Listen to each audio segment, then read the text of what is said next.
Our heroes show us the path to our heart's desire. Our role models inspire us to be more like them. And our mentors help to uncover and unleash our true potential. A Philippine podcast show dedicated to help you thrive for greatness.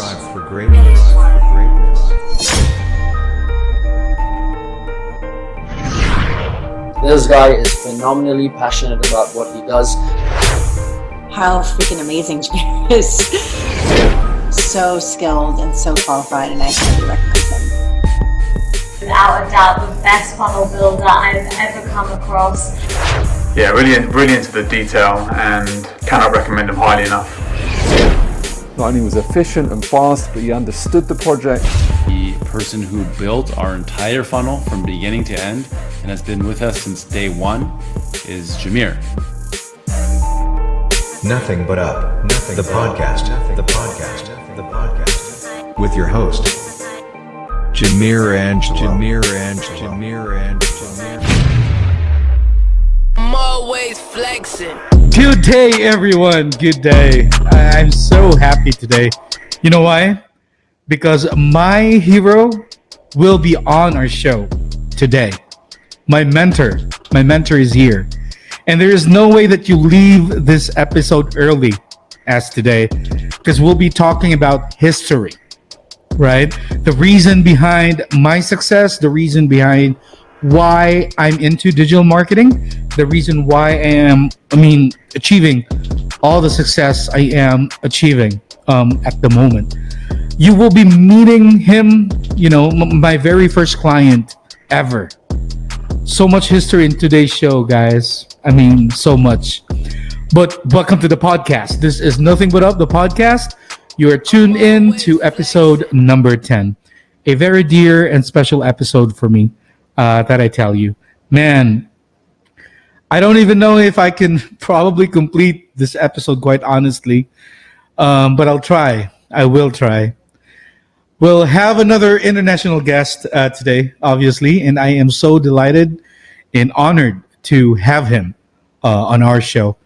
But today's topic is about why someone needs a hero, why it is perhaps imperative to try and look up to someone and model one's success, and why a mentor could somehow bridge from where you are now to where you are aiming to head on to, right? You see, I started working and doing freelance jobs as a VA, right? Somehow, as a virtual assistant. And most of you probably knows what that is, but if not, it's like a personal assistant, but it's done virtually, right? So I'm managing everything, for the client. Now, this goes back 2012, 2013, if I'm not mistaken. I got a message one day on Odesk before. It is now named as Upwork for a very weird job position, to be honest with you. The position was to manage his Facebook messages, to answer business inquiries and get people to sign up for a weekly webinar by sending them over links, and through the Facebook messages by simply doing conversations like chatting with people, and then going through his messages every day. That was my job. During that time I was totally desperate. Seriously, I was supposed to, or I was thinking of even driving a tricycle, going back to those days. That's how desperate I was, because I have no degree in my name.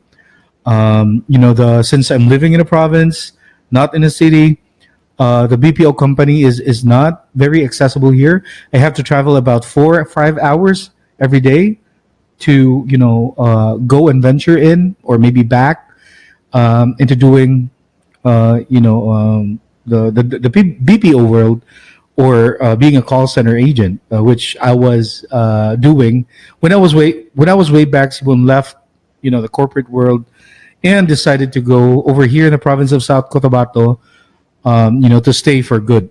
So it was a real challenge.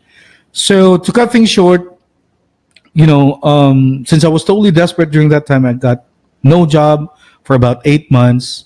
Just literally pulled a computer from our old house there, which they were no longer using, and I then suddenly realized that it was a freaking slow computer that time. But I had to do what I got to do. I have no money left in me. All spent in the span of 8 months that I had no job. I was jobless. But we were pretty blessed that my, Nanay Dory and Tatay Hermie was all with us throughout this entire course, fully supported and accepted who I am into the family, and then gave way as well in terms of providing me the tools and equipments I'll be needing, like the internet connection, the computer. But we really didn't have so much during that time, so I had to stick with whatever resource available that I can use, and that was way back again, 2012, 2013, those years. So since I was totally desperate going back, I did not hesitate to accept the interview. And yes, I booked a call, for the interview.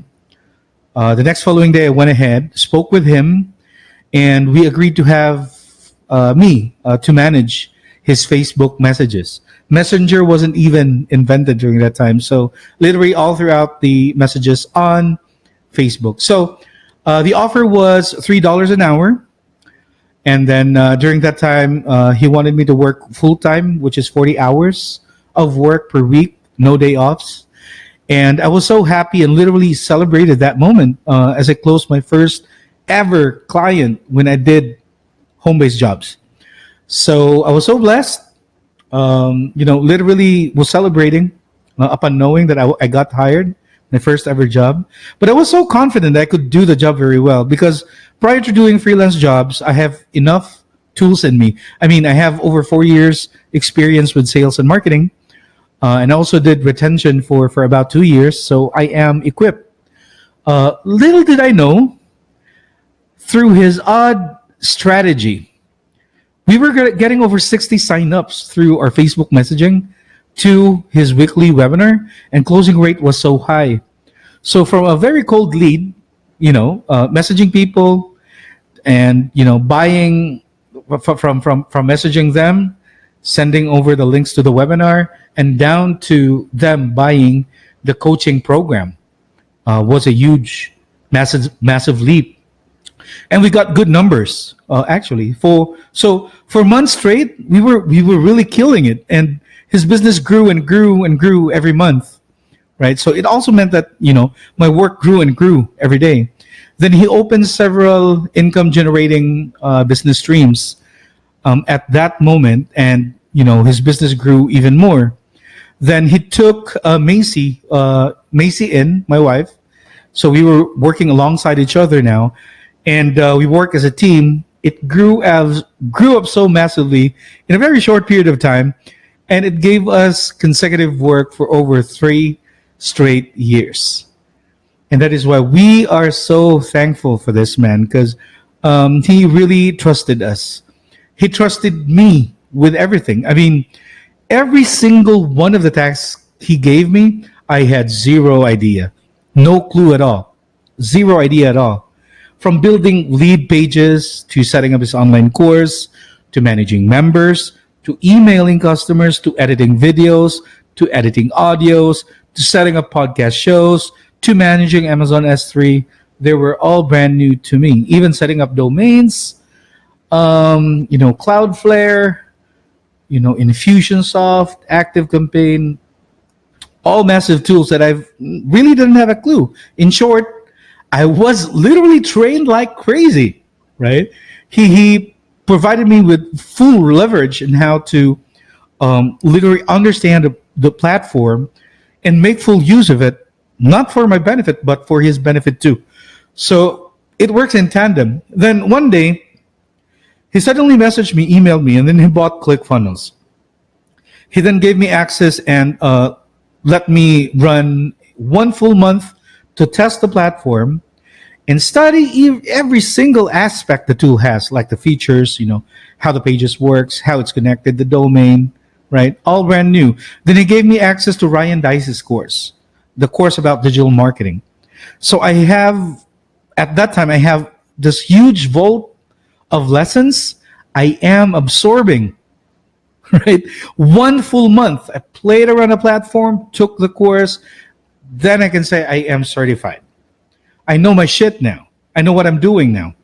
So what I did is that in the span of those months, I bumped up my rate and decided to upskill, to put the word across that, hey, I am a funnel builder now.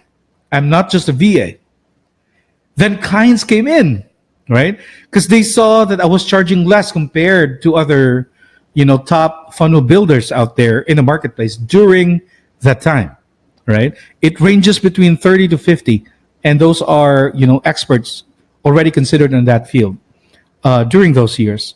But I only charge $10 an hour because I'm in the hopes of establishing my credibility, my portfolio on Upwork to gain some traction, right? Because I really don't want to be stagnant in becoming a VA because it's not going to take me to the place where I want to go, to make it simple. So, and since I delivered every single crazy time, my portfolio grew and grew every single project that I completed, right? And took me to exactly where I want to be, become eventually a funnel expert.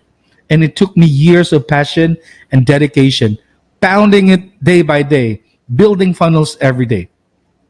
That's led me to where I am. And look, our guest today was the instrument given to me from, the man above and led me here. And yes, today's topic is about him, my hero, my role model, my mentor. Hero. Why? Hero in the sense that about 30 job postings I applied, I still vividly remember during the time. 30 job postings I applied. He was the only one that took me in, considered me, knowing that I had zero experience or background when I started freelancing. Nada. Right? My role model. Why? In the sense that I witnessed everything he went through in life, both personally, professionally. I knew it. He inspired me to strive for greatness even more because I saw that there is so much potential in online business. Right? We even had a crazy $45,000 week sale one time, which was really crazy. And I was like, if you sum it up, $45,000, sum it up, converted to Philippine pesos, that's a huge amount of money. And I was like, this dude is so young, because I believe when I started with him, he was like 24 or maybe 23 during that time. So how can this young guy suddenly make money like this? So there was really potential in what he's doing, and I witnessed it. So he led me to where I am now and opened my mind about the possibilities, and he is also my mentor. My mentor in the sense that he taught me and guided me all throughout my journey. When I was with him, he made me believe that I can grow. He made me believe that I am great. He made me who I am today. So guys, I want you to think about this way. You need to look up to someone, right?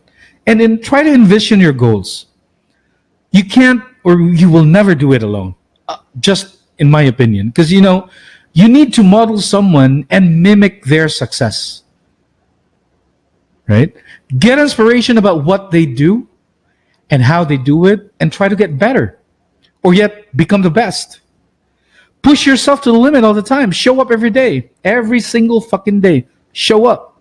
That's exactly what I did. If I did it, obviously you can too, right? I was a struggling security guard, for Christ's sake, right? I was earning so little.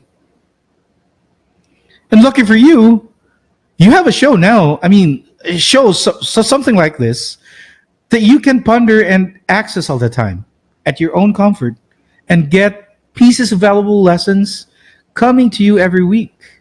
This platform wasn't available before.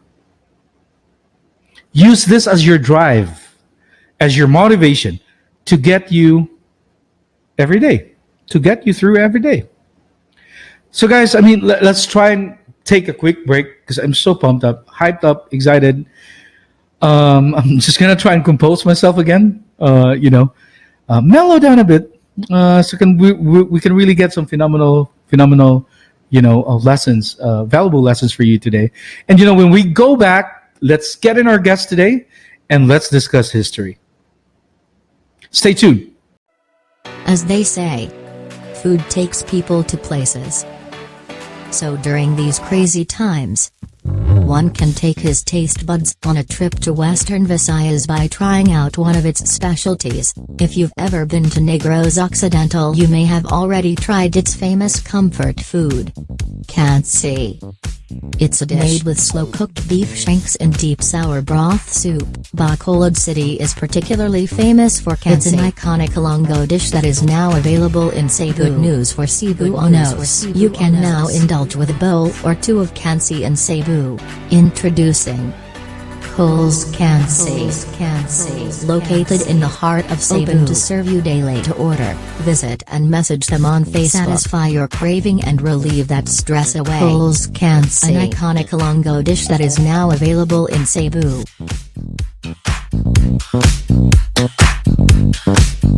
I'm always flexing. Sweet, awesome. Welcome back to our show. This is Nothing But Up the podcast, and you're tuned into episode number 10. Guys, today I am so freaking honored, humbled, and privileged to have him on our show today. He is my first ever client, the best mentor anyone could ever have, my hero, my everything. I would like you to welcome the legend, Mr. Amir Mahmoud. Welcome to the show, man. Thanks, man. That's quite an intro there. I hope I live up to your expectations. You did, man. You made so much impact to me. You know that. Not just me, but with Macy and the entire fam. I know. There were several times you hit me up over the years. You're like, hey, look at what we've been able to do. And you were taking care of your child at the time. And I think what you have one now, right? Yeah. No, way back in the day, we had so much history, man. Yeah. And just having you here means so much to me. And I know that this is gonna be perhaps one of the most epic episode I'm gonna be having, because this has something to do with me personally. And for short notice, again, thank you so much for accepting the invite, man. I love you for that. Thanks, man. I'm glad to be here. I think the journey that has led me to you has been quite a roller coaster. I don't know the first part of it, but and what I ended up, it's funny because brought me to the whole online marketing space altogether. When I first started, it actually had nothing to do with trying to be on the internet or be an internet guru or any one of those guys. I was just genuinely interested in getting clients for my business. So back in, it's 2010, about 10 years ago. Going back in time, I ended up taking a class at Rutgers University in Newark, New Jersey. And at that university, I had this class called sex therapy. And in the sex therapy class, the professor says you can get rid of a lot of traumatic experiences and memories with hypnosis. And I was intrigued. I said, I want to learn. And she's like, well, you got to go to New York. So my parents thought I was crazy. And, at the age of, 20 years old, I decided to take the train, go over to New York, find somebody in New York that could teach me hypnosis, paid several $1,000s to get certified, getting rid of either traumatic experiences, helping people lose weight, stop smoking. And I was obsessed. I was like, dude, there's so many cool things you can do with your mind when you focus your mind on what you want, and we give you the tools and the tricks to get there, And I learned to play in a mental environment that said, how do I make my mind my asset, my weapon, instead of my enemy? That really was the whole start of it. It was like, how can I utilize my mind to get what I want? And And if I can teach people how to do this, they could be wildly successful. Right. And so I went up to my trainers. I said, hey, how do I build a business? I want to do this. I want to just impact as many people as possible. And they said, well, first thing you do is you get an office, then you get a business card and you hand it out, and then you'll get clients. And so I was like, okay. So I went to the most expensive high-rise office, and I said, and where was that located, bro? Was it in Jersey or in New York way back then? It was in Newark, right across from Newark Penn Station. There's this Gateway building. It's a building that overlooks the entire New York skyline, and you can see New Jersey. I was on the 24th floor.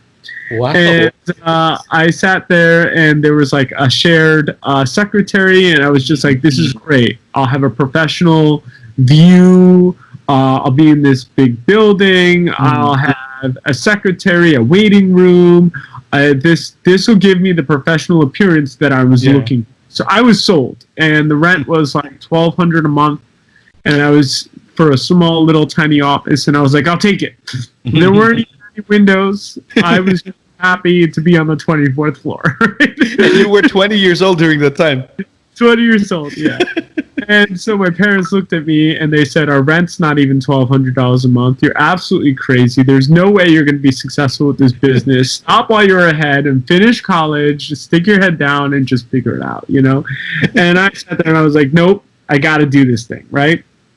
And my parents they're not going to help me. And that was a really important moment as a 20-year-old, because you're so coddled by your parents. You're supported financially. You're given your freedoms and your liberty based off that. And that was, I think, for me, a defining moment as from being a child to a man, because I had to accept the full responsibility and the financial repercussions of not being able to pay. And I remember telling my dad, I said, I don't want your help and I don't need your help, because I'm going to make this work no matter what happens, right? He goes, oh, yeah? And I'm like, I'll show you, And he's like, okay, show me. And I'm like, I will, right? So for the next 3 months, I proceeded to hand out postcards. I put flyers on cars. I told everybody I knew. I was posting stuff on Facebook. I was texting people. 3 months of hard, concrete failure. I mean, every single way I tried to get my business in front of people. And I was working a full-time security job at night, going to Rutgers during the day. I remember that. And I was teaching CPR classes on the side for money. And I was taking the money from my security job and my CPR job to pay for my office that I wasn't getting any clients for. Wow. It was not working, and it was about 3 months of absolute brutal failure. And I was looking online, and I was like, there's got to be a way that I can get my customers. And my friend told me, he's like, hey, man, you should just go online. A lot of people got to figure it, learn from these internet marketers. And I'm like, what? What is that? And next thing you know, that one question, right? What is internet marketing? That one question opened up a whole realm of opportunity. And so the next thing you know, I went online. I started running advertisements. My first advertisement helped me get, and don't quote me exactly because I can't recall. I used to be able to recite it off the top of my head. Was something like 37 clients in less than 24 hours. And I had 3 months of absolute failure of advertising in person, trying to hard sell people, thinking that I'm convincing them enough, not putting enough flyers. I mean, I even put on a wizard hat and cape and went to Times Square what the fuck? Really now? To get them to come to my office. I literally did it all. I was not afraid. So I ended up going into the online marketing space. I started learning from some real expert marketers. And the problem is the infrastructure wasn't designed then. So back in 2010, in 2011, in order for you to do what you wanted to do today, you would need to hire a web developer who would design your capture pages or lead pages. You would have to design a developer to design your sales page, and then your checkout page, and then all these services split in 5 different areas to get them to talk to each other and integrate. Like, the amount of effort, like, it was like a science project, you know, and you needed to be enough of a coder to figure out what goes with what, and when things don't work, to figure out who to talk to or what, you know. And so I spent a lot of time like being confused, asking people, how do I do this, and doing all that. But I came across some real incredible people who started teaching me along the way. And the I think the one thing I did really well is I kept my mind open to the possibility. And every person I went to, I picked something up, right? I could even remember a metaphor from one of my mentors at the time, Dagan Smith. He was talking about a capture page, or basically a page so you can collect your leads. And he explained it as the deer in the forest metaphor. And I would sit there and I listened to this metaphor and I replayed it over and over again until I got it. And it made a lot of sense, because at the time I didn't know deer very well, but now I do. But at the time I'm like, what do you mean deer in the forest? And he said, what is the deer looking for? There's a pond, right? And there's one deer. And what is that deer looking for as it's walking towards the pond? And I'm like, well, it wants water, right? And he's like, no. The deer is looking for a reason to run away, right? And to me, I didn't think about that. Like, when I did my marketing or advertising, I never really thought about why people would run away from my stuff. I always thought about why they would want to come to me, you know? And it was like a huge revelational moment. I'm like, I need to make it less scary for them. I need to make sure that the deer can get to the water, right? And so, like, instantly it made a lot of sense. All the pizzazz and all of the movement and all of that stuff was like, get rid of it, make it simple, and give them exactly a reason to go there and get the water. And once I started doing that, my pages started converting better. And it's like little things, you know. And then I to another person who's like, hey, you can go to odesk.com and you can hire people. And this is kind of how we met. And at the time, just, you know, Odesk, now it's Upwork, you know. But at the time, it was just like, hey, you can hire people to do work for you. And I realized, like, I wasn't good at everything. I knew I needed people who can help me and support me. And at the same time, I was looking for, and it was interesting, you know, one of your questions, like, why did I choose to hire you and Macy? And, you know, at the time, besides your name having an extra letter in it, you know. That's what I figured during that time. I mean, that was one of it. It was like, Amir, Jamir. All right, I can see this. I mean, but I mean, it was like in our interview, and I looked for this, and I interviewed a lot of people, and I even had somebody help do the interviews for me. And I've interviewed so many people, and one of the things I was just looking for while I was doing the interview process was just finding somebody that I can talk to, that I can teach, who is teachable and is willing to do and follow my instructions. And, you know, a lot of times when, like, there's an aspect of where I want somebody to be better at me than something, and then there's other times I just want people to just do what I want them to do, right? And when you're running the business, and because of the specialized knowledge I had, it was hard for me to find somebody with already pre-existing marketing experience.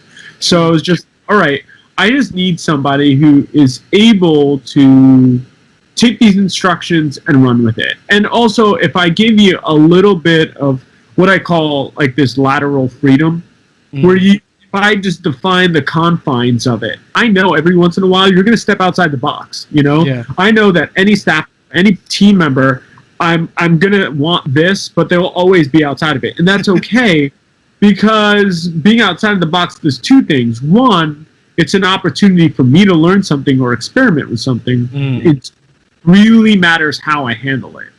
And, you know, I don't know, maybe your experience might be different than mine, but, you know, anytime I found you stepping a little bit outside, I was just like, hey, reminder, this is where I want. Okay, you got it. Okay, cool. And I left it like that. I didn't, like, I never used it against you. I always, like, took, like, people make mistakes and people grow from those mistakes. Yeah. And what I measured you as a team member in this growing project was how you continually improved and how you got better and how you got smarter. Mm-hmm. And to me, your ability to learn was what made you one of the best team members that I had, because I was like, this guy.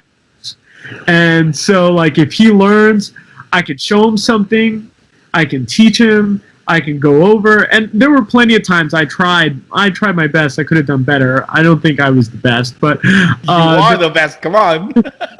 I mean, but I mean, there were plenty of times where I tried to take the time to say, let me show you this. Let me explain to you this. Yeah, that's what you always do, bro.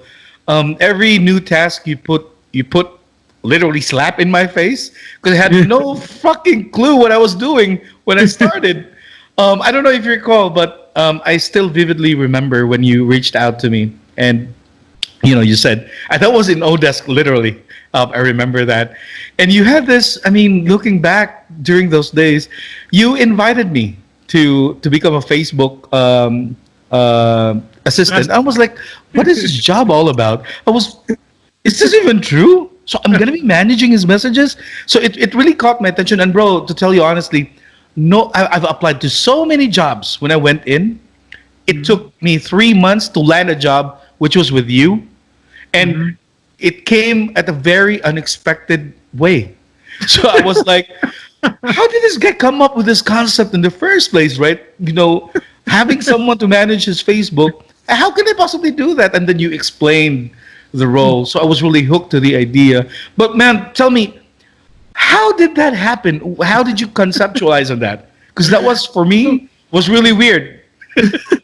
It actually was really weird. And when I explained it to people, they found it weird, but I didn't. And let me explain to you why.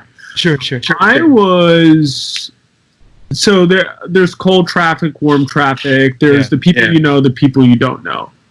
I did multiple analysis over my ability to convert leads. And I said I was very, very highly effective at converting leads that trusted me, that knew me, that had some kind of exposure to me.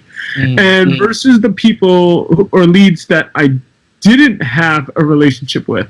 And I also knew that I had talents, and I just compiled my strengths, right? I said people who know me and people I can get on the phone with and talk to, I'm able to close the sale, right? And people I'm able to build a relationship with. And there's no more and the other thing is, if you think about cold traffic and you think about their conversions, they're happy with this 1%, right? Yeah. I think it's pathetic, right? That's my honest opinion. I came from a world where my leads converted 30 to 50% of the time. I didn't consider them leads unless they were engaged, unless they were, subscribed, seeking value, and I had a relationship with them, and I was building trust. So of course those were considered in the cold market highly motivated leads, but I was just like, well, why would I get a bunch of people who's not interested and slam them to death with email marketing campaigns? Why can't I just get the most excited people from the get-go and focus just on that? And I know another one of my mentors, Frank Kern and some of the other ones, they kind of hang out and they say things like, hey, the quickest way to $1 million is not trying to get $10,000 from 1,000 people. It's about getting $100,000 from 100 people, 1 or 2 people, and serve them to no end. Then you will try to serve the masses. Plus, you have to be really realistic, right? As a solopreneur, entrepreneur, when you're starting up, right, you don't have the money that Google, Amazon, and Facebook have, right? You're not people. You can't play their game. The end. It's the truth. It's the facts, right? The guys, and when I looked at the marketing, like the guys that were saying, and you can hear them when they say it, the goal is to outspend your competition. If you can pay more money for advertising than the rest of your competition combined, you've bought the market, right? And I realized I can't buy the market. these guys are spending $1 million a day on YouTube ads. I just can't do that, right? So I'm sitting there going, all right, well, what's a cheap and free way to get leads? Well, you got Messenger, or you got groups. I have content. I'm going to post my content, start conversations, engaging conversations. Engaging conversations where people want answers, demonstrate myself as an expert, build a relationship with them, get them on the phone, get them on my mailing list, get them to a webinar, and curate that relationship within a 3-week time span. Like clockwork, I would convert the leads. So I wasn't going for mass quantity. I was going for quality. For a quality of 30 leads a day was kind of my metric, my number. If I can get, and most days I didn't get there, but some days I had 5, some days I had 2, some days I had 10, some days I had 15, and then it was also joint venturing, finding other people also in the space who were communicating with their audience and seeing if I can get on their show and being able to communicate with them, and if I could, then I can position myself as an expert on a certain topic, and then by building a relationship with them, get them onto my list. Then when they get on my webinar, I can build that relationship further. Dude, my webinars, I did a Monday night webinar, and I did it for about 4 years straight. Monday night, 9 p.m. every Monday. And I ran the webinar with no people, and I ran the webinar with 300 people, right? It didn't matter how many people came. It was just, it didn't matter where I was or what I was doing. I ran it. Sometimes I cut it a little early if I was at an airport or something like that, and there were 1 or 2 people on there or nobody on there. But I would just run it every time. And that was the most important thing, was building that routine and building that habit. And one of my mentors would say, it's like, hey, it's like you're running a television broadcast, right? They want to know every week at the same time that they're going to come on and they're going to watch TV, right? And I was their source of entertainment, whether that entertainment was giving them value in their personal lives or giving them what they needed. I mean, if you just take a church service, for example, or you take any kind of show where people enjoy, like, people love that ability to attend that kind of routine. And I was like, well, let me be their source of marketing information. And they kept those Monday nights open to topics. And it was an opportunity for me to explore topics, to talk about topics, to learn from my audience, to bring on my clients who were doing wildly successful. It was how I curated my business. But that was also because I was good at communicating. I was good at putting on webinars. I was good at building a relationship. I was good at finding the problem. I was good at solving the problem. And by doing so, I said, hey, throw a problem at me. We'll figure it out on this webinar. People would ask a question, be like, hey, come on down to the Monday night webinar. I do this webinar every Monday night. And then I put up the recording, put it up for 24 hours, put it up for a week, and make it expire. And then I realized that every week I'm creating content that I can put in this library. And when people ask questions, I can reference them to the library. And then now I can pay people because I'm building content that I can use in a membership site. So it's my lead source educational product, and also be used as a reference, and all at the same time by building the relationship and creating more sales. Right? That was genius, man. So it's just layered, right? So you just got to think about every aspect of doing it. And it's funny because, like, now I'm not in the marketing space right now. I mean, we're always selling, that's the truth. But I know. But I'm in healthcare right now. I'm a nurse. I'm a critical care nurse. I work with really sick patients. Yeah, thanks for serving, man. I mean, the crazy times we're in, you're there. Thanks for that. Yeah, thanks, man. I mean, right now they're all COVID patients and they're really sick. So stay safe, guys. But I think one of the things that when I talk to my peers, they ask me questions. They go, Amir, what'd you do before this? And I kind of try to explain to them the marketing and and of course I get, like, if I even just bring up the word hypnosis, like, they're just already spinning off the top of their head, and so they're like, well, why are you here? What are you doing this for? And I'm just like, because I love serving people. But really, at the end of the day, if you think about what it is that you're doing, especially because when I told them I did business and sales, they look at me and they go, Amir, like, that's so slimy, that's so sleazy, like, you're just trying to sell stuff to make money. And when people don't understand, when you're solving a problem, when you're giving real value, people throw money at you. Like, they literally give you everything they have, and that's because you're solving, they see value in it. And that was the secret to my approach in my marketing and my advertising and my email follow-ups and my presentation. Your video series. Yeah, my video series. I 100% believed in what I was doing, and when I asked for the money or asked for the sale and presented my product, I 100% believed that it would solve the problem. And if it didn't, it came with guarantees, it came with follow-ups, and I was dedicated to the success of my client. And one of my first mentors who told me in the hypnosis realm said, Amir, you're not working for the money, you're working for the testimonial. And that cannot be more true. Whenever you're starting a business or whenever you're selling a product or service, you don't give a shit about the money, right? You truly don't, right? Like, you want to solve a problem. When you solve that problem, the money comes, right? Because you know how to market it, how to advertise it, what's appropriate. And then the question is, how much deeper value can you create? One of my mentors, Hoverson, I love that guy. He's no longer with us, but incredible guy. I remember I was at a cigar shop with him, and I was so excited because I sold a product for $1,500, and I was just like, "This is great! I made my first $45,000 in a week," and I sold. And he goes, "Amir, you're just getting started. What else are you going to sell them?" I'm like, I can't sell them anything else. I sold them $1,500. That's a lot of money. And he's like, no, it's not. Think about the value that you can create. And, he had my head spinning, right? And he's just, going onto the cigar. And I was just like, I can sell something for more than that? What could I possibly do? And so I sat there and, I'm ferociously writing this email, messaging people on the list. I tell everybody this is going to be a big deal. Everybody's got to show up to this webinar. It's a once-in-a-lifetime opportunity, because it truly was.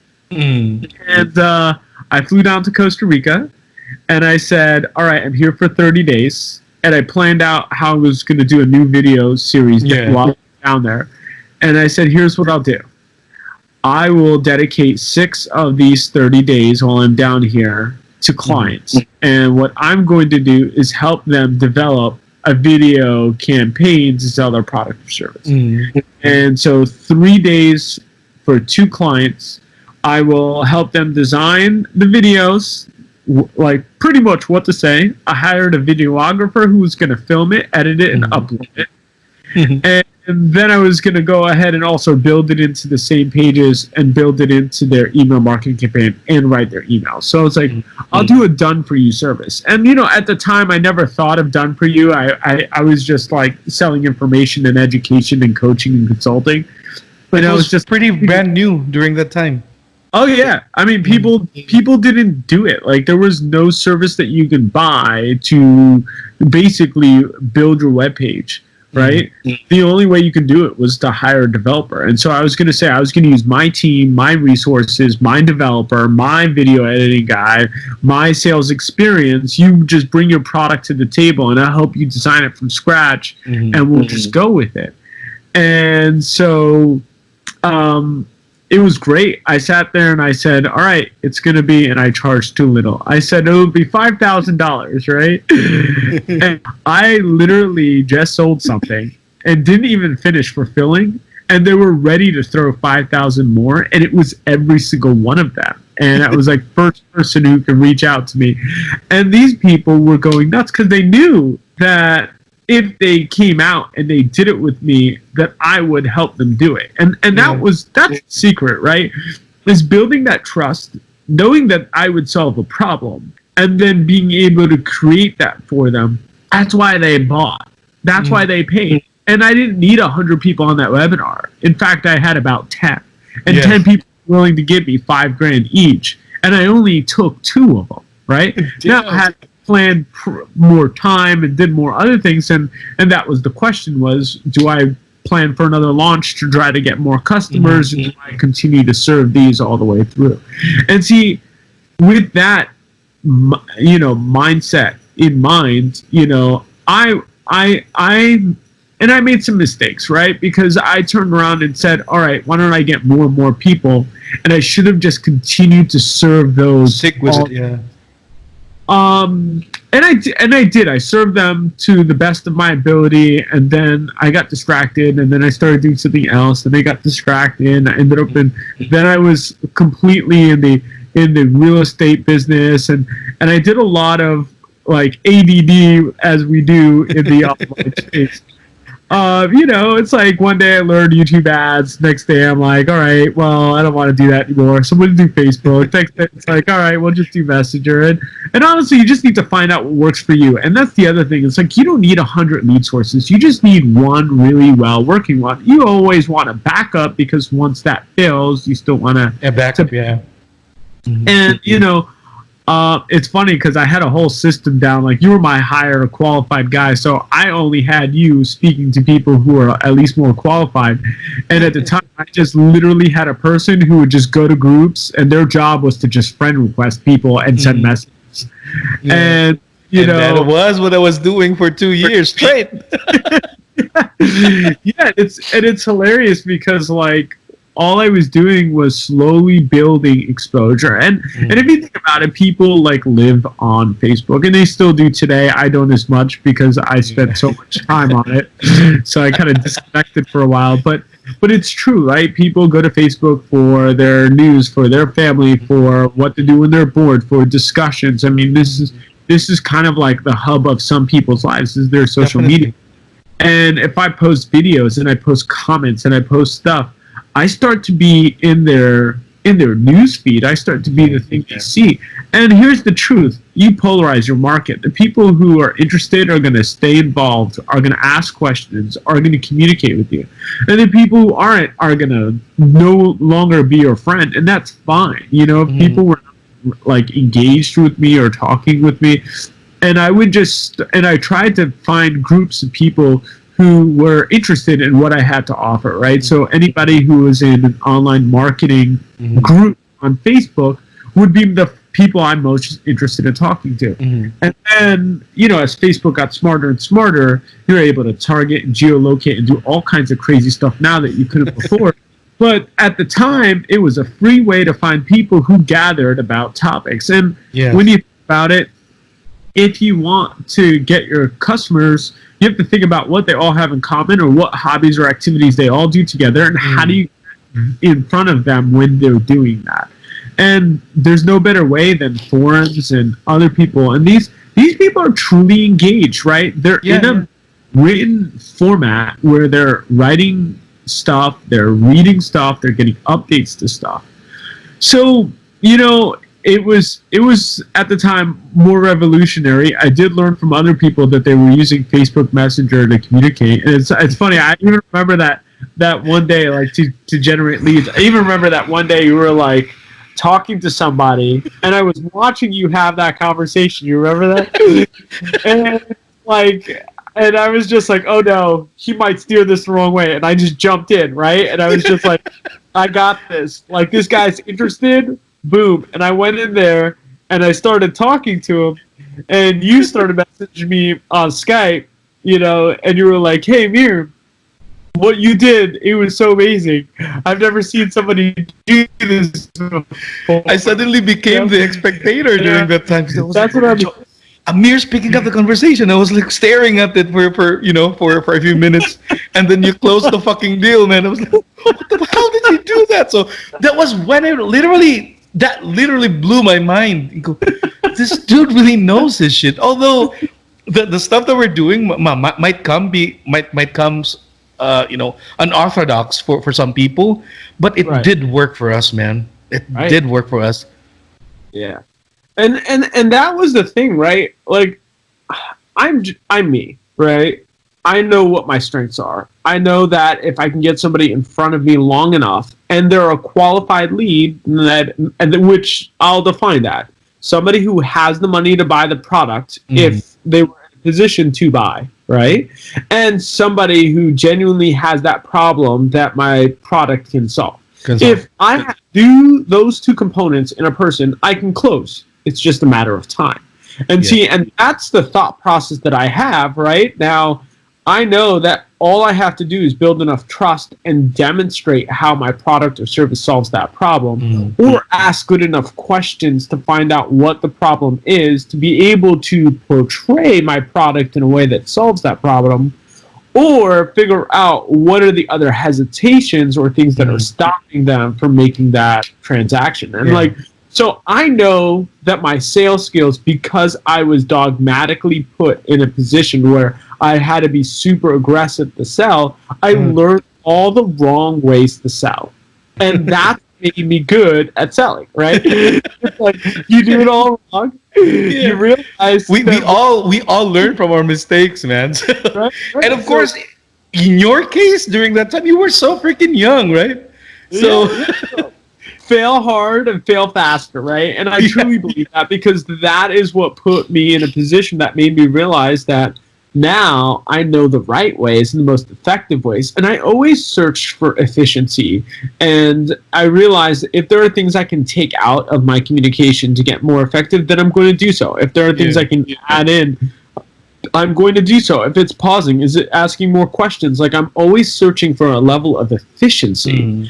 And by doing so, a lot of it drives down to being able to connect with that person. And so I quickly find ways to connect, because for me, that is where the trust and the relationship is going to be built off of.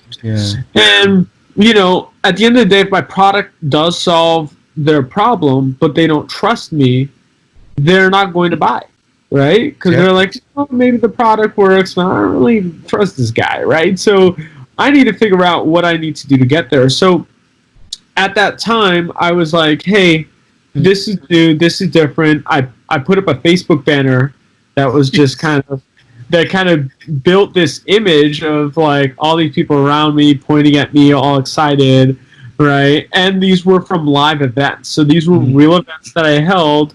And then we took pictures, and by doing so, we would allow and establish that. Then we created a video that was just like, hey, my name is Amir, and, you know, and my audience was around me. I just wanted to reach out to you and say, you know, thanks for being a friend.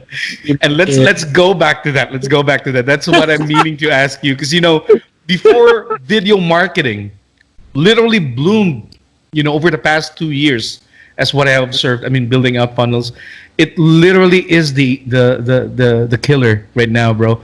Yeah. And before that, you were the freaking guy who did that, man. So I was like, how did this guy envision the future, right? So that is what I was really meaning to ask you, because I know it has been totally overblown now, and you know, the best way by far. Providing content in the digital marketing space right now. How did you learn that, bro? I mean, did it come from your idea, maybe from your coaches before? I mean, I did. I saw other people doing it, but they didn't do it the way I did it. Because people were like, oh, it's in video. And I realized that although video was important, I mean, the problem, there's a good and bad thing with video, right? It's attention span, right?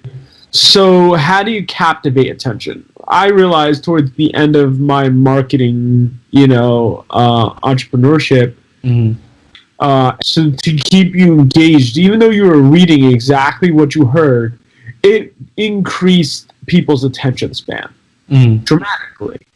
Which is why you'll have all those video sales letters that are very, very engaging, that are writing and drawing, and it kind of keeps curious. So I realized that with video marketing, you can go horribly wrong if your videos are not engaging.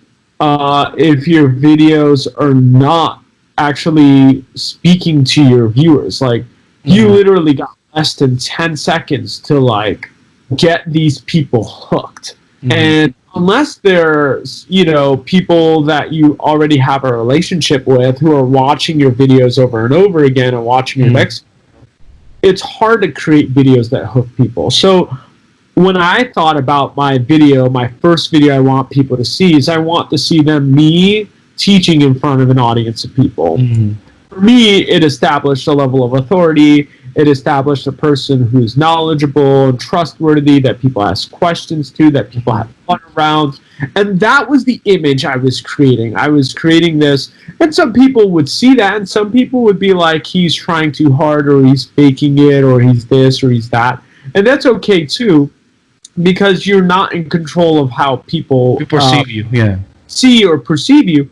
But the reality is, a majority of the time, it was very well received. Yes. And that is what I was going for. And by doing so, my goal of the video, everything has a step. If you think about marketing, it's all steps, right? Yes. The goal of the sending the message or sending the video for them to see a video of me, and I would just post on their wall publicly in front of all their friends. Thank you. I remember that. Friend, right? So it's just perpetual marketing, right? You're in social media, you want as much exposure, and you're gonna take advantage of free real estate, right? Instead of paying for a promoted post, it's a sponsored ad and it says try to sell you something. You're saying, thanks for being my friend, and you're genuinely curious when you look at a friend. You're like, who's he friends with now? And you click and you watch the video, right? So this is what normal human nature is, right? And I wanted my marketing to be so subtle and so natural that all it is about building relationships. And another reason why I took pride in that kind of marketing and advertising at the time was I went to a lot of online marketing events. And when I say I went to, it was conferences and live events where hundreds of people gathered at a conference. And, some of the conferences were expensive. They were in the $3,000 to $6,000 to $10,000 to show up a couple of days. Then there was conferences for $100 or $200 or $300, right? And I went to all of them because I just wanted to learn as much as I could, as fast as I could, and it was in fun places. It gave me a reason to travel, and I was able to meet a lot of people. So, and all I did was I went to all these events, and most people would say, make sure you bring lots of business cards. Make sure you try to talk to everybody. I went to that event. I did not give out any business cards. I was the collector of business cards because I wanted leads, right? So where else am I going to go to find people who are interested in the same stuff that I'm doing? And where else am I going to be able to communicate or effectively build a relationship with them?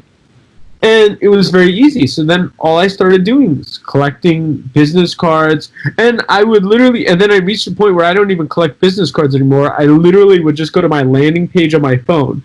And I had a specific landing page for people that I met at the conference. And then I have a specific email, the follow-up campaign, just for people that I met at the conference. And I would tell people at the conference, hey, is it all right if I add you to my list? I have a couple cool free things that I think might be able to help you out, blah, blah, blah, blah, blah. And whatever it is that they're talking about, lead generation, sales conversion, video marketing, email copywriting, sales, whatever.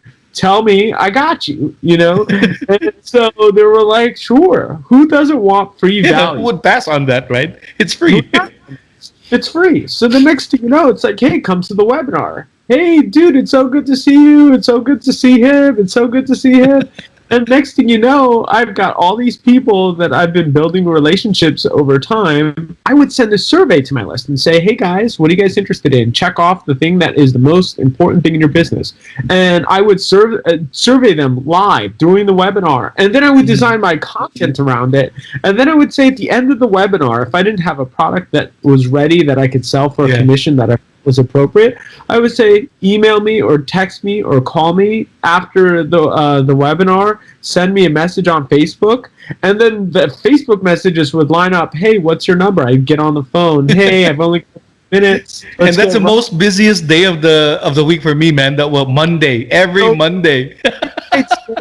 I was like, dude, I need you on Monday night. I need everybody on Monday night. All these people are just walking in through the front door. They all want to buy stuff. Every time when I go open my computer and I see, what the fuck? I have over 600 messages to kill today. Those were fun times, man. Those were fun times.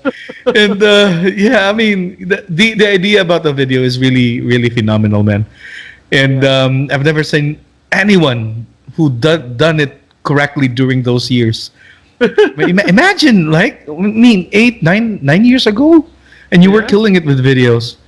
And I'm the guy behind those stuff. So I was like, what the fuck is he doing, man? This is all brand new. And you were killing it.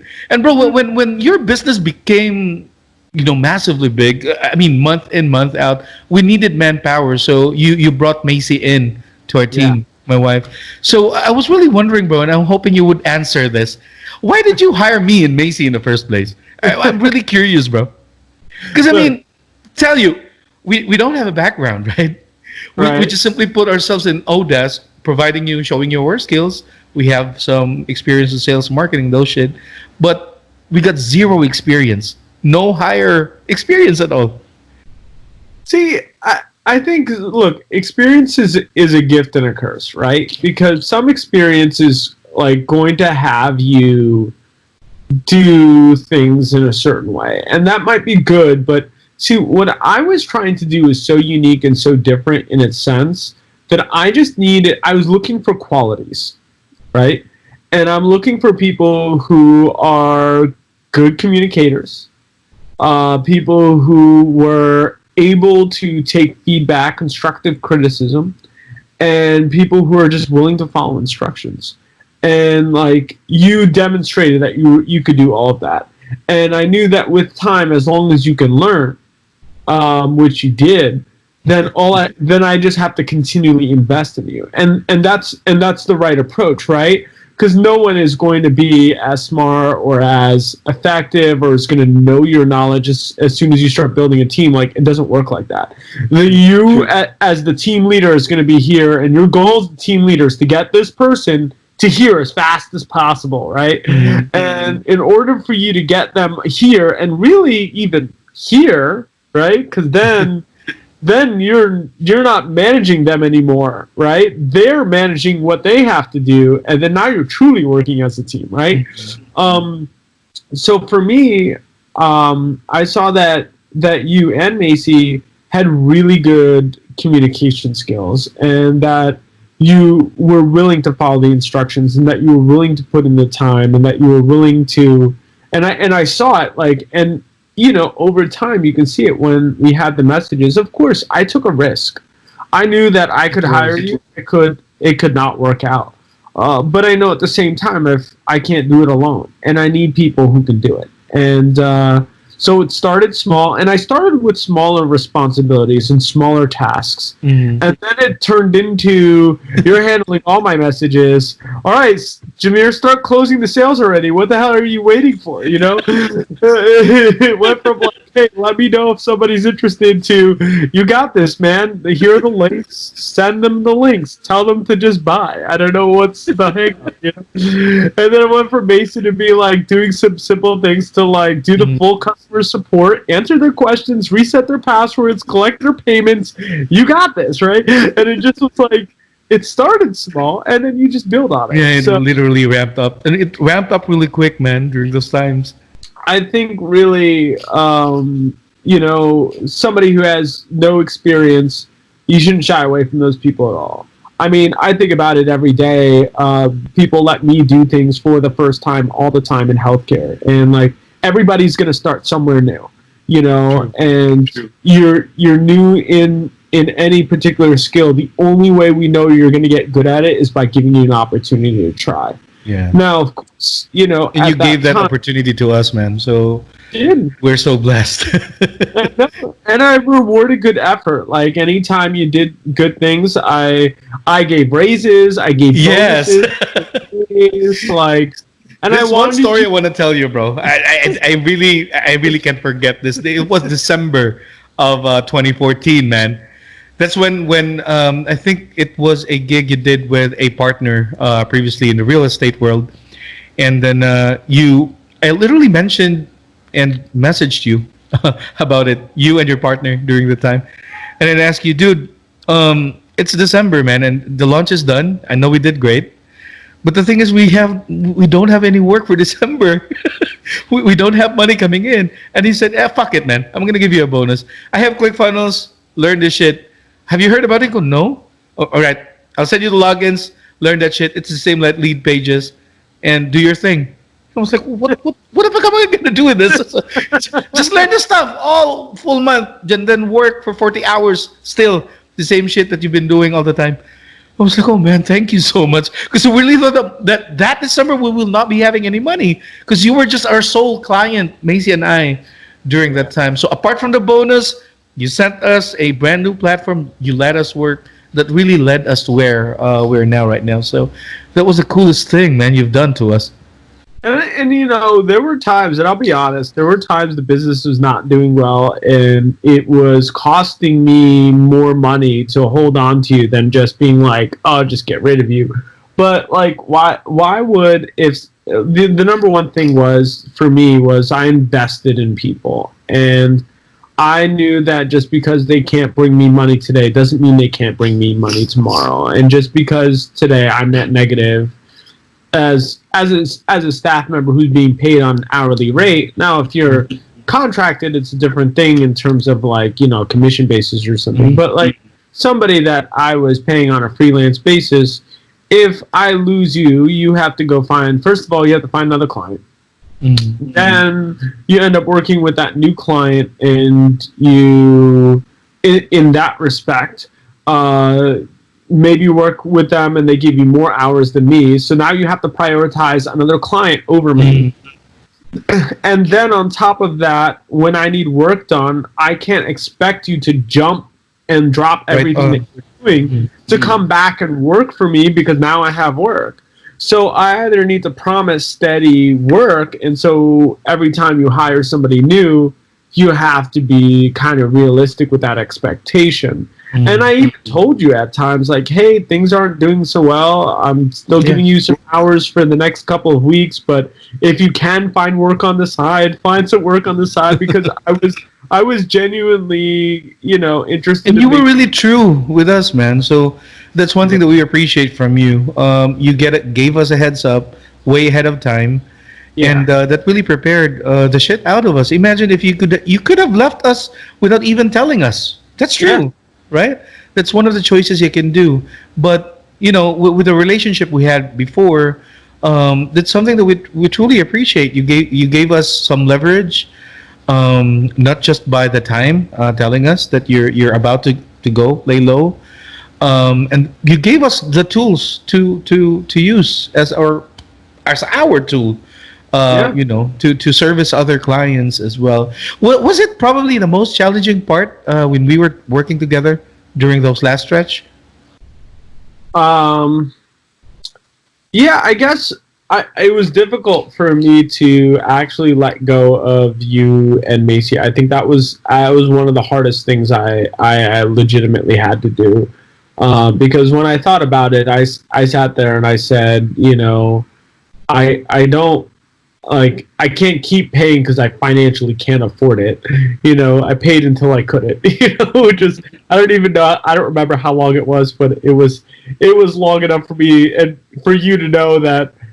I'm sure you were sitting there going, "Why is he still paying me?" You know, it was the real feeling of that now they have to move on, or I have to move on.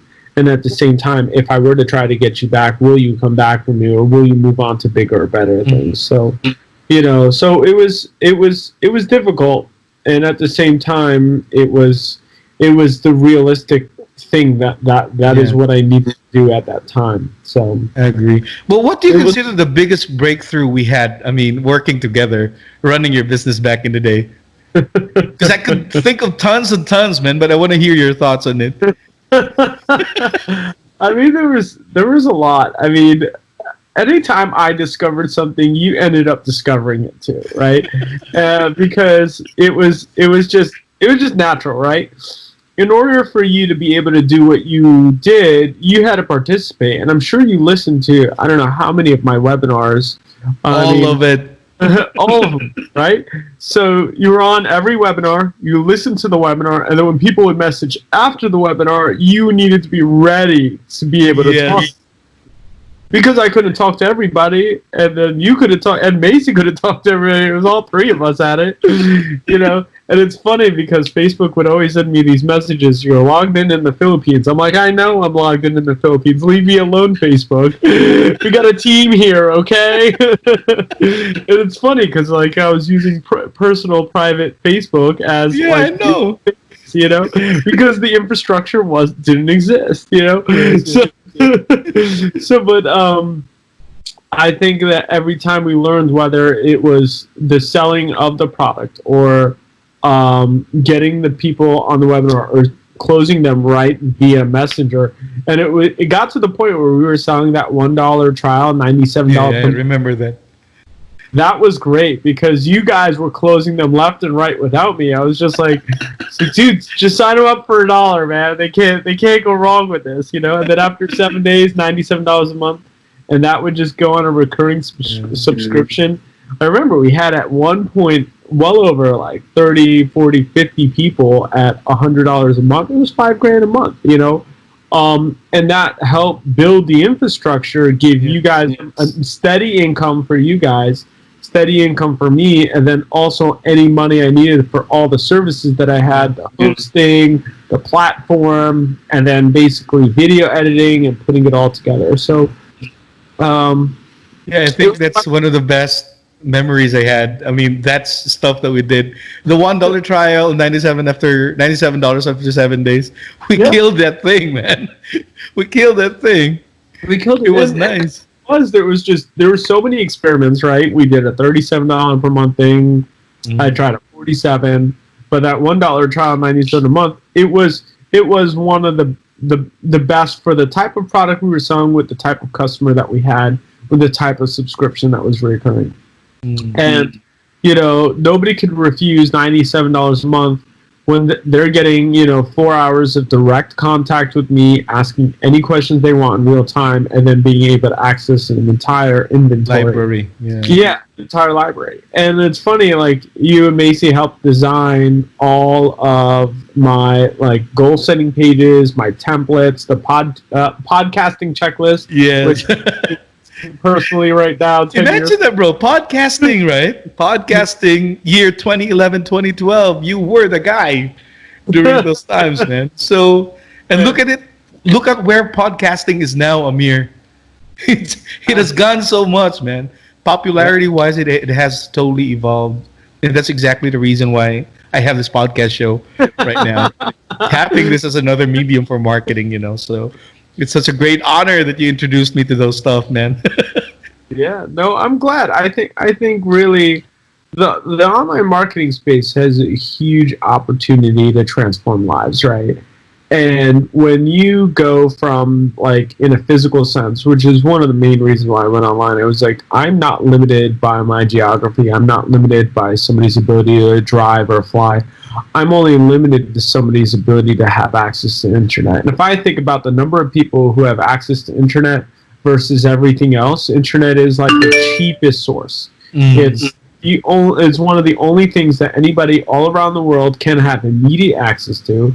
And I just think about impact, and I think about the products or services, and I say, how do I get in front of them, and how do I do it most effectively? And the online world has that potential, and it was when you go for 3 months trying to get a client when you have spoken to maybe close to 1,000 people, and then you run one advertisement online, you speak to nobody, and you have 37 paying customers. I mean, it's just a no-brainer. There are people out there searching, and we just need to get in front of them. Like, the transactions are happening, right?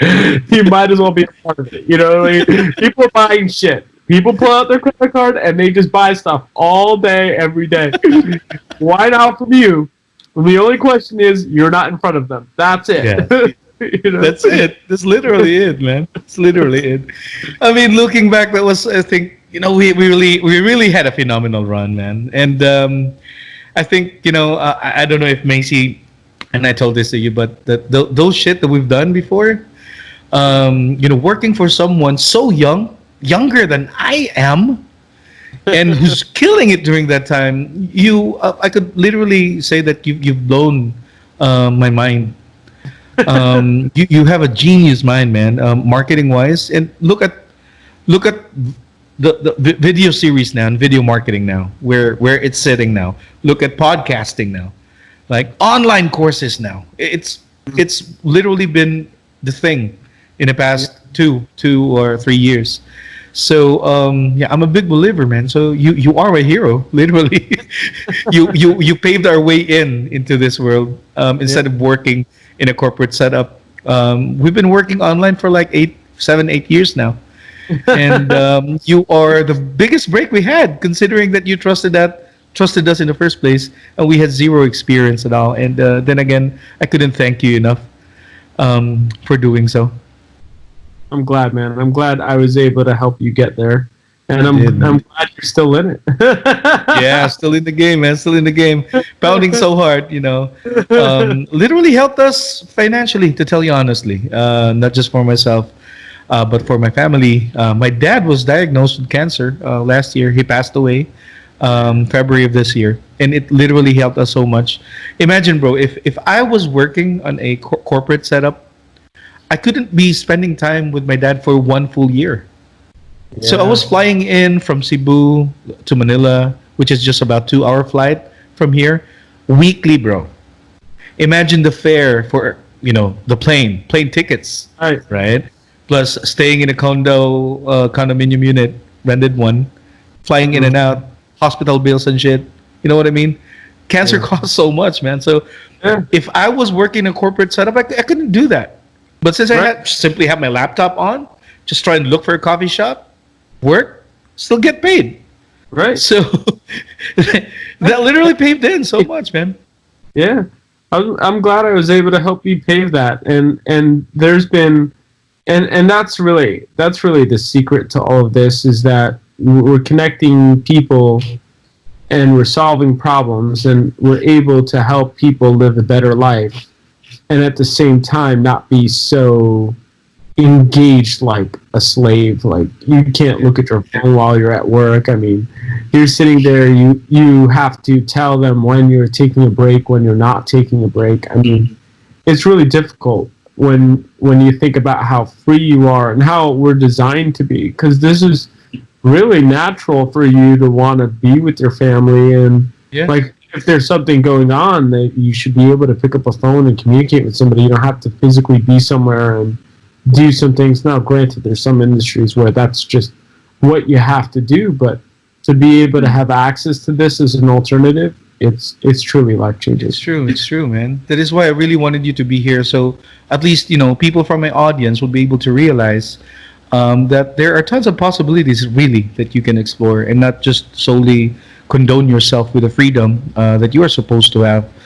And this is what the show is really all about, Amir. I personally have a vision that what I've been through could somehow inspire people as well. Because the pandemic hit our country so hard, man. Really hit us so hard.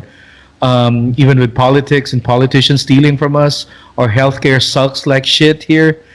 But we can't do anything about it as ordinary people. You know what I mean? So having an avenue like this, or a platform like this, somehow gives you a voice. Literally, voice out my opinion, and people would be able to realize that, hey, there is definitely some other alternatives that you can do, and not just lose hope that you just lost your job, you got nothing, no food to put in your table because of the pandemic. And just literally trying to make a difference for everybody. And I was also working as a security guard before, just like you, when I started. And the shit thing about this is that you may be working there as a security guard, but you're earning more. Here, damn it, man. The pay sucks, literally. So, but I had to dwell on those. Yeah, those shit times, man. Anyway, Amir, wanted to have your final words, bro, for people struggling right now, maybe trying to close their first ever client on Upwork, doing freelancing. Want to hear your thoughts about it, man. Stay engaged and communicate. Ask questions. Don't be afraid. I think employers are looking for people right now all the time. Yes. I can't tell you how many ads I've put out and then gotten somewhere close to, let's just say, 100 applicants.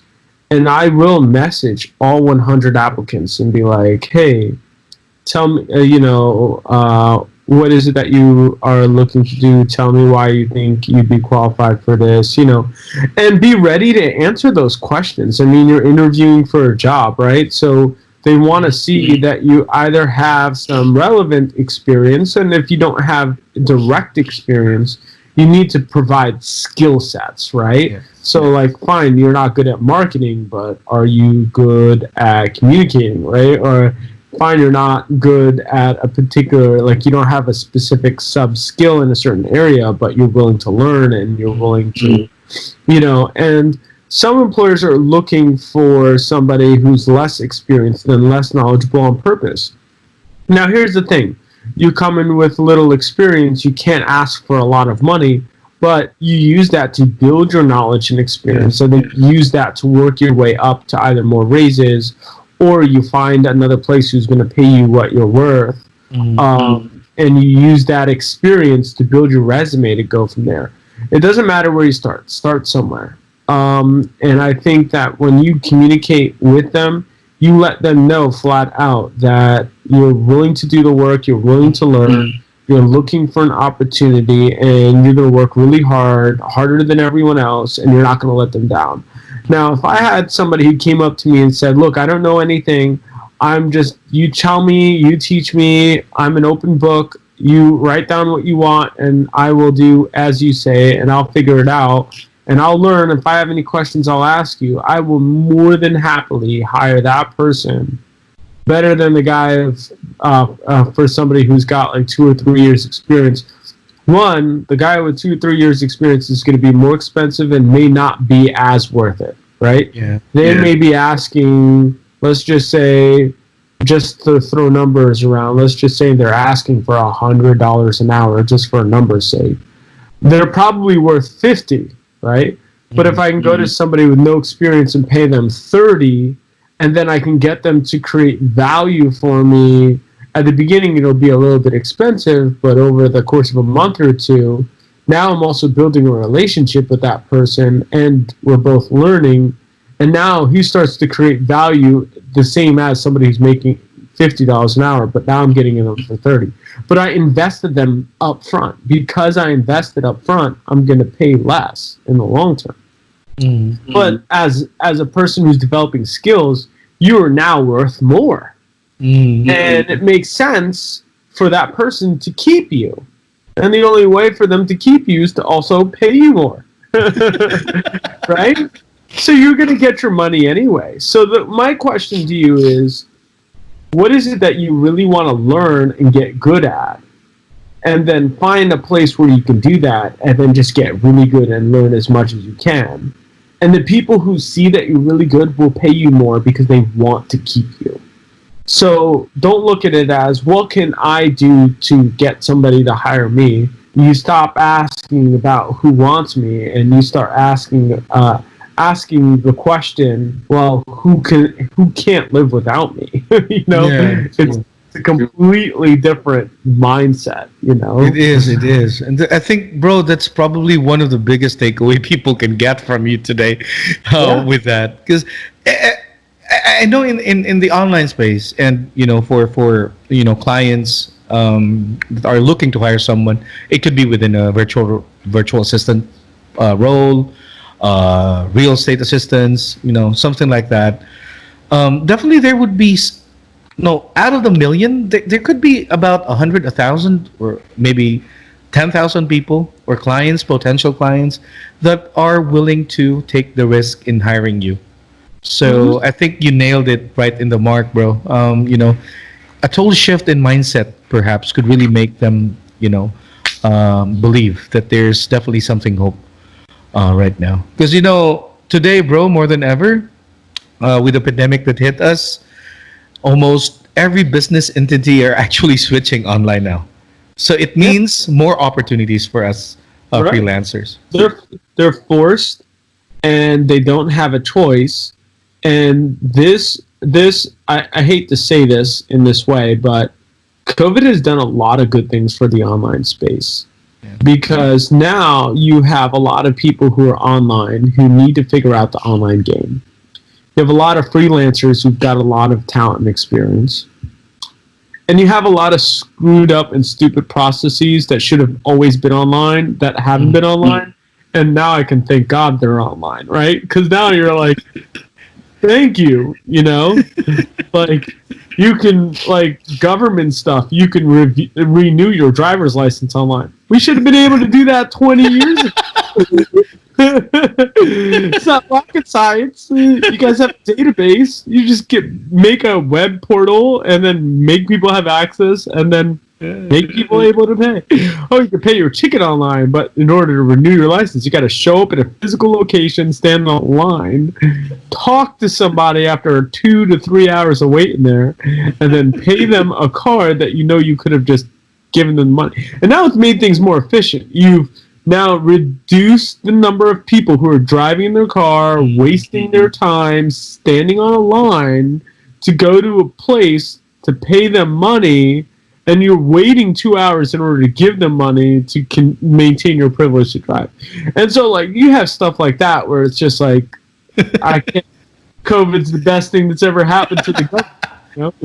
And then you have other things. But although we hate saying that, but definitely, right? If you really come to think of it, it really made some massive realization, right? For most people, man.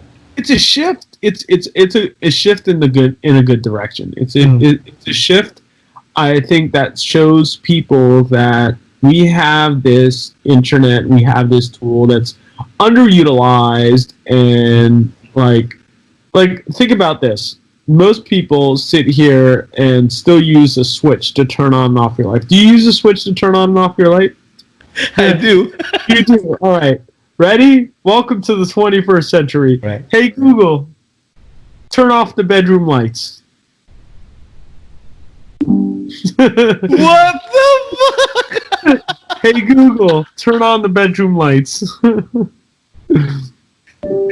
Hey, Google, turn the bedroom lights blue. Hey, Google, turn the bedroom lights purple. Hey, Google, turn the bedroom lights white.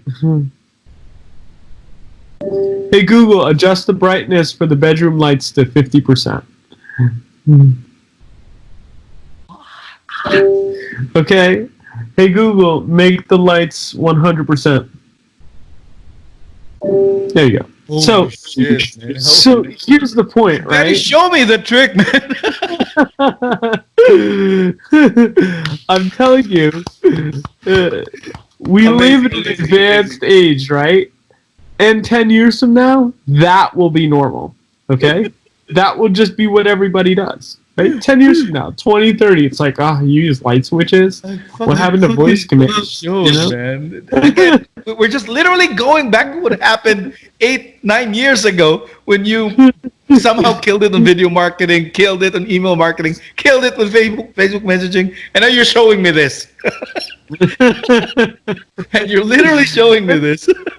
And you know what's funny? This technology is like a good 5 years old. You know what I mean? So it just goes to show, like, with time, we're just going to become more technologically advanced. And people think, in general, the things that we have that we're capable of doing technologically is just because it's not mainstream yet. And that's the thing. If you want to be an early adopter and you want to look at the innovations in science and change and technology and marketing, advertising, all of those things, you could position yourself well ahead. And that can do a couple of really good things for you. One, you could profit before everyone else. Two, you're able to make appropriate investments, educated investments. Nobody can ever predict the future, but educated investments. And three, now you're in that leading space where you are knowing what's happening first before everything else happens, so you have more time to react. And that allows you to make really smart and strategic decisions in your life.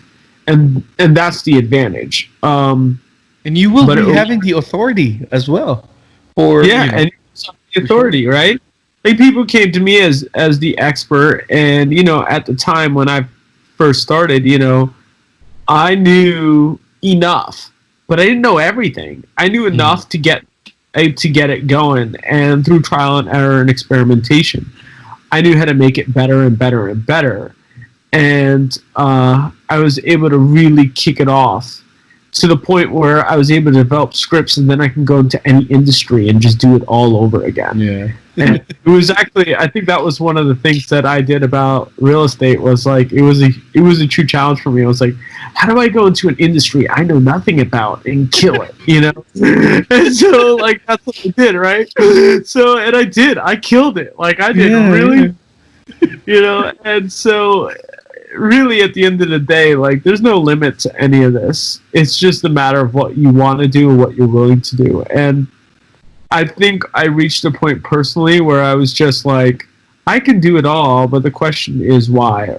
And that's the why. And that's what I needed.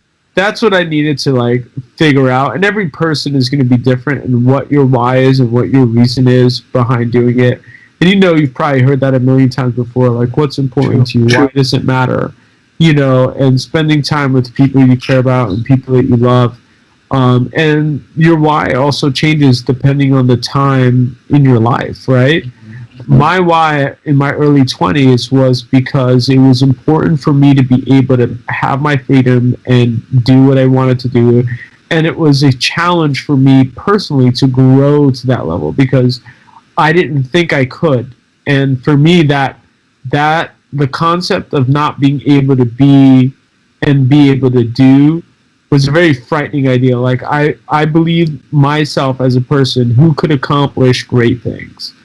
And so I always put myself to try to accomplish great things, which pushed me to accomplish great things by doing things in a very unorthodox way and trying to find ways to do things, right?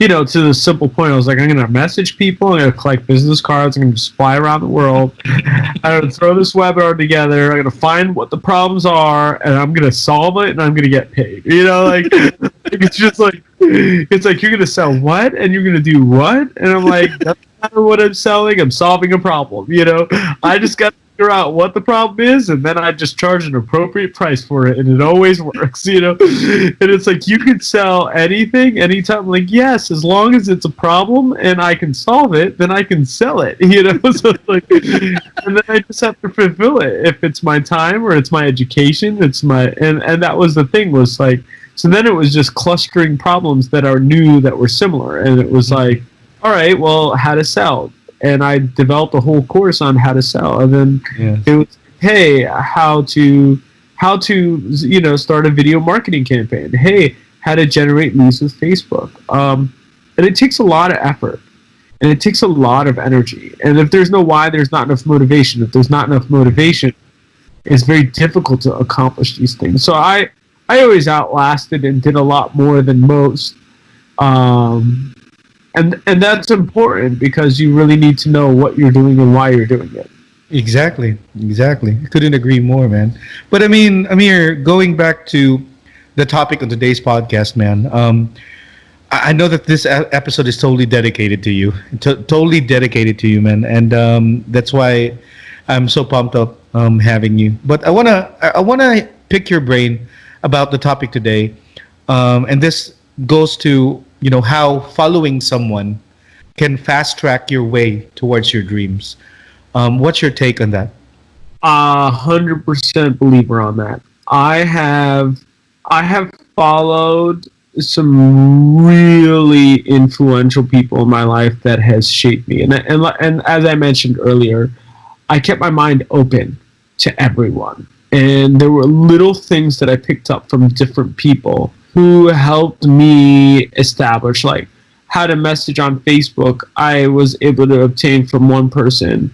What I did at events, I was able to obtain from another person. What I did in video marketing campaigns, I learned from another person, what I did on sales pages or what I did on webinars.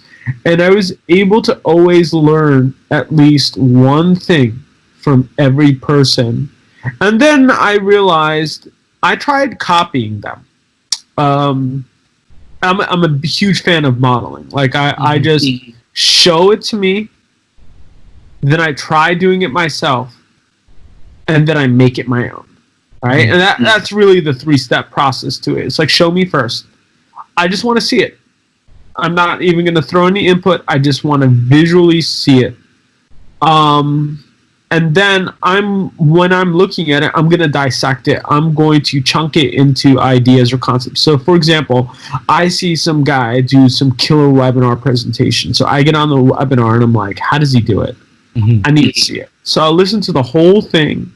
Then I'll go back and replay it. And then I'll pause at certain times. I'm like, all right, here he does an intro. These are the things he talks about. This is how he gets the hook. I'm really engaged here. Why am I really engaged? What is it that he's offering me? How is he asking that question? How do I need to ask that question to my viewers, right? And then I go to the next section here and say, what are the most important concepts that he covers here? What are the things that he talks about here? What could I model in terms of what I'm offering to my audience in presentation here? And I go through the whole thing through my analysis. I see it. And then I basically try to do it exactly like he did it, but with my content. With your wireframe. Yeah. And then I find out that there are things that person does I don't like, or doesn't work for me, or I need to add stuff to, or I need to stick to the stuff that I was doing because it worked really well. And that's the make it your own piece, which is discard all the things you don't want, keep the things that you like, add the stuff that you like, and then it becomes your own. And then when it's your own trademark. Yes, you've gotten bits and pieces from all these different people along the way, but where are some of our experiences, right? We have, I can rattle down a list of 50 different people I've learned something from. And those 50 people have come together with my experiences, develop my style and my feng shui, right? And I will, whenever I can, I try to give credit where credit's due, and I'll point out to different mentors and different people, I have learned this from this person, I have learned that from this person. And that really made a pivotal moment for me. Like, for example, the Lean Startup by Eric Ries, when he talked about having a lean, like, the minimum viable product, like, and the concept was that they were writing code, and they would write code for 3 or 4 months, and then the software wouldn't do what they were trying to build, and they wasted 3 or 4 months building something that nobody wanted. And that's the thought process, is like, what do I need as far as a product to take the launch? And for me, it's just an idea, and I sold ideas and then built products for them. Yeah. And most people are afraid to do something like that. They're like, I don't have the product. What if the product's not ready? What if the product doesn't work? You know, and you hear the laundry list of reasons. Like, these are really important concepts. And for me, it's a huge mind shift, because your focus is now on selling and not on product development. Because when you sell the product and you have enough buyers for the product, it gives you a reason to build the product. And like, most people would just sit there and be like, no, that's just wrong. And like, they're so used to a factory or manufacturing life cycle.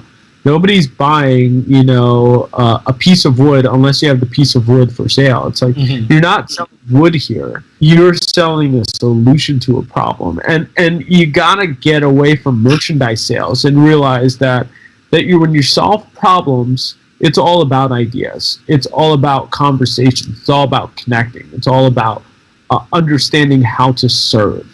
And if you do all that, you don't need a product. You just need to be able to build that relationship. And the secret to this is you can refer people to other people's products and just get a commission on, and never have to ever create a product online and make a ton of money by just being the connection person. So you just got to figure out what is it that you truly want and how it is that you want to get there. And that's what matters, because building your name, your brand, your reputation being able to connect either as a freelancer or an entrepreneur of some sort, your goal is to be able to develop those skills and to be able to position yourself in that audience to be able to build that relationship and to get those kinds of results. And when you do that, you'll always get paid more, you'll always solve more problems, and you'll always innovate and create change because you're engaged in the process. And that's a big deal. And so we stop thinking about means to an end. We stop thinking about how much money do I need to make in order to pay your rent. Yes, it's important, and you need to consider it, and you need to meet that goal. But if that is how you walk into work, it's not the mental space you need to be in order to be truly successful, because now you're stuck with a number instead of thinking about a problem and a solution that has no limit. You know? Exactly. Damn. So, I was mesmerized there for a second. It's been a few years. I think I got it right. But this is the most epic episode, man. I appreciate you for being here. Thank you so much, Amir. Look, guys, see, that's exactly what I'm talking about, right? You need to hear my first ever client. That's where the inspiration came from. That's where, you know, the passion I have here came from. And that is him. Amir Mahmoud, ladies and gentlemen. Amir, again, man, I couldn't thank you enough. But again, it's been a pure honor and privilege to have you on my show. And, you know, I was the man behind your podcast shows before, remember? Editing your audios, you know, putting up the content, right? And then 8 years later, I am interviewing my hero now. Who would have thought? Right? How great can this get, man? I love you, Amir. Love you, man. Love you too, man. Thanks for having me, man. I appreciate it. And I hope everybody is able to take away some nuggets. Feel free to replay this as often as you need. Dissect, take it apart. Oh my God. Oh my God. People will be blown by the bombs that you've showed us today. You know, it's just that who would have thought? I even forgot, bro, that you used to work as a security guard before, and I was working as a security guard before. I totally forgot about that. That was what? Fuck, 8-9 years ago. Yeah. So, and now we're talking about it. You're literally good at what you're doing now. You've successfully fulfilled what you're passionate about. The same stuff that I'm doing here. And who would have thought, man? And we've crossed paths again. So it's amazing. It is really amazing. Yeah. It's a good time. It's a good time. It is, man. But anyway, I know that you have tons of shit to do. You're going to be working your ass off again by tomorrow. And it's pretty late there now. So, I mean, any final words, bro? Any final words, not just for me, but maybe for the people watching or, you know, listening to this episode? Don't stop. Don't ever give up. Go after what you want. And as Jamir's got it, just never stop. Here you go. Here you go. This is where you're going to need to be. Don't stop. Awesome, Amir. Awesome, Amir. Appreciate it, man. All right, guys, you know, it's been a long episode, but I know this is going to be, it is the most epic one. So you got to stick till the end. But anyway, let's wrap up the show. This is Nothing But Up, the podcast. And I'll see you on our next episode. Peace, y'all. I'm always flexing. Thanks for tuning in. Download this episode and pass on the news. Hit like and subscribe. Watch out for our next episode coming out next.